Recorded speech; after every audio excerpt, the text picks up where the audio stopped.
বন্ধুসকল নমস্কাৰ এই মুহূৰ্তত আপোনালোকক স্ক্ৰিনত এটা গুৰুত্বপূৰ্ণ ইনফৰমেশ্যন দেখুৱাই ৰাখিছোঁ চাওক 19 ছেপ্টেম্বৰ 2024 তাৰিখে সমগ্ৰ ৰাজ্যজুৰি শুভাৰম্ভণি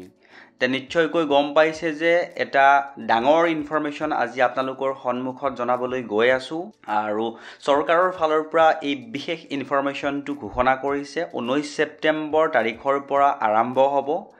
এই গুৰুত্বপূৰ্ণ ইনফৰমেশ্যনটো জনাবলৈ লৈছো যে 19 ছেপ্টেম্বৰৰ পৰা অসম চৰকাৰৰ অধীনত অৰুণোদয় 3.0 আৰম্ভ হ'ব তো বন্ধুসকল এইবাৰ অৰুণোদয় আঁচনিৰ বাবে কোনে কোনে আবেদন কৰিব পাৰিব তাৰ সবিশেষ আজিৰ এই ভিডিঅ'টোৰ জৰিয়তে আপোনালোকক জনাবলৈ যত্ন কৰিছো আৰু দেখুৱাবলৈ লৈছো চাওক এইবাৰ কোনে কোনে আবেদন কৰিব পাৰিব তে বন্ধুসকল চাওক ইয়াতে স্ক্ৰিনত দেখুৱাইছো এইবাৰ কোনে কোনে আবেদন কৰিব পাৰিব প্ৰথমতে চাওক বিধৱা অবিবাহিতা 45 বছৰৰ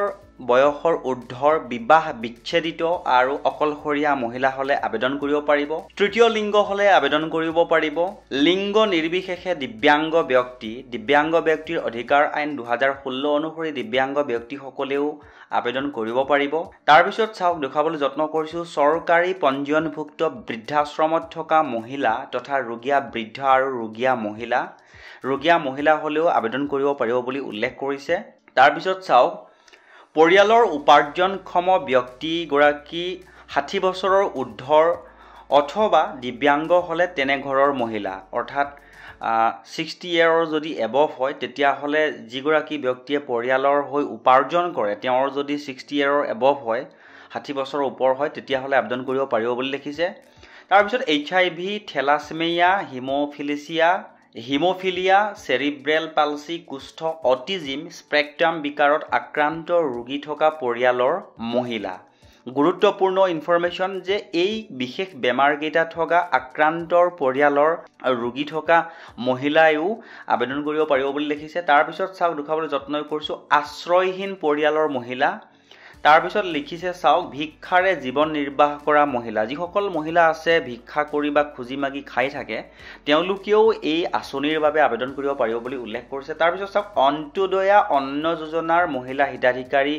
যদি কোনোবা আছে তেতিয়া হলে এই আঁচনিৰ বাবে আবেদন কৰিব পাৰিব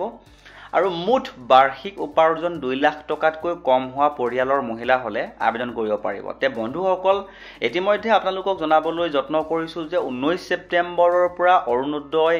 3.0 আৰম্ভ হৈছে গতিকে আপোনালোকে ওচৰৰ যত আগত অৰুণোদয় এপ্লাই কৰিছিল তাতে খবৰ লওক আৰু আৰম্ভ হৈ গৈছে যেতিয়া আপোনালোকে এই যদি ক্ৰাইটেৰিয়া কেইটাৰ ভিতৰত পৰি আছে বা সোমাই আছে তেনেহলে নিশ্চয়কৈ আবেদন কৰিব পাৰিব তে ইনফৰমেশ্যনটো পোৱাৰ লগে লগে আপোনালোকক জনালো আগলৈকো যদি এনেকুৱা গুৰুত্বপূৰ্ণ ইনফৰমেশ্যন পাই থাকিবলৈ বিচাৰে অনুগ্ৰহ কৰি চেনেলটো সাবস্ক্ৰাইব কৰি হাতত ৰাখিব বুলি আশা ৰাখিলো